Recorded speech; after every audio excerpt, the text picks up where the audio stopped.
గతంలో మీకు ఏం కావాలన్నా విడతల వారీగా మీ జీతాలు వచ్చేది. మరి ఇవాళ మీకోసం పనిచేస్తున్నా, ప్రజల కోసం పనిచేస్తున్నా, మీరు వేరు, మీరు మేము అందరం కలిస్తేనే ప్రభుత్వం.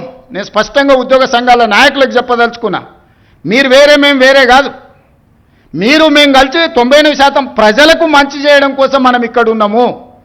మనం సమరం చేయడానికి ఇక్కడ లేం. ప్రజల మీద యుద్ధం చేసిన వాళ్ళు ఎవరు బాగుపడ్డోళ్ళు లేరు. ప్రజలు ఊరుకుంటారా? ప్రజల మీద యుద్ధం చేస్తే ఎవరి మీద యుద్ధం చేస్తారు? ఈ 9 లక్షల మంది ప్రభుత్వ ఉద్యోగులు అందరూ కలిస్తే, మీరు మేము అందరం కలిస్తేనే ప్రభుత్వం. మనందరం కలిసి పనిచేస్తేనే పేదలకు మేలు జరుగుద్ది. రాజకీయ నాయకులు రాజకీయ పార్టీల చేతుల్లో పావులుగా మారకండి అని చెప్పి నేను ప్రభుత్వ ఉద్యోగ సంఘాల నాయకులకు విజ్ఞప్తి చేస్తున్నా.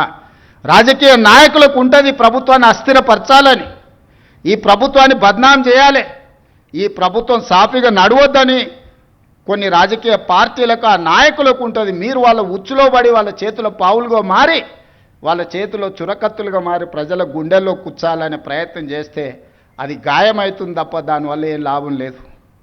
నన్ను కోసినా కూడా 18,500 కోట్ల రూపాయల కంటే ఎక్కువ ఆదాయం లేదు. ఏం చేస్తారా నన్ను? చెప్పురు ఉద్యోగ సంఘాల నాయకులను అడుగుతున్నా, ఏం చేస్తారు? నన్ను కోసుకుంటే తింటారా? వండుకొని తింటారా? ఏం చేస్తారు? లేదు, ఉన్నదే 18,500 కోట్లు. ఎట్లా వంచుదామో చెప్పండి. ఏది ఆపమంటారో చెప్పండి. వృద్ధాప్య పెన్షన్లు ఆపమంటారా?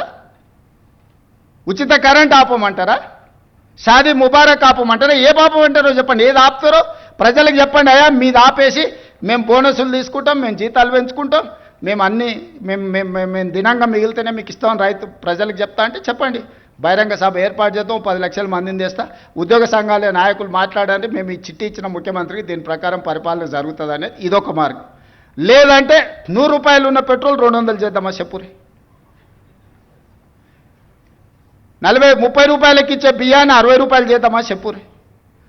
పప్పు, ఉప్పు, చింతపండు, బెల్లం ధరలు 2 చేద్దామా చెప్పురి.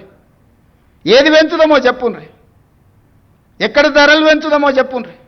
ధరలు పెంచకుండా, ఉన్న పథకాలను ఆపకుండా కొత్త కోరికలు నెరవేరవు. కొత్త కోరికలు కోరుకొని మనము నిరసనలో, ధర్నాలో, దీక్షలో, బందో చేస్తే ఉన్న వ్యవస్థ కూడా కుప్పగూలుతుంది. ఉన్నది కుప్పగూల్చుకుంటే ఇంక మళ్ళీ తిరిగి తేరుకోవడానికి కూడా ఇంకేం లేదు. ఇంకో దివాలా రాష్ట్రంగా మనం మారుతాము. ఇవాళ మీరు సమరాలు చేస్తే శాంతి భద్రతలు దెబ్బతింటే పెట్టుబడులు ఆగిపోతాయి. పెట్టుబడులు ఆగిపోతే నిరుద్యోగ యువకులకు ఉద్యోగ అవకాశాలు దొరకవు. విద్యా వ్యవస్థ, విద్యా సంవత్సరం వృధా అయిపోద్ది ప్రభుత్వ ఉద్యోగస్తులు సహకరించకపోతే.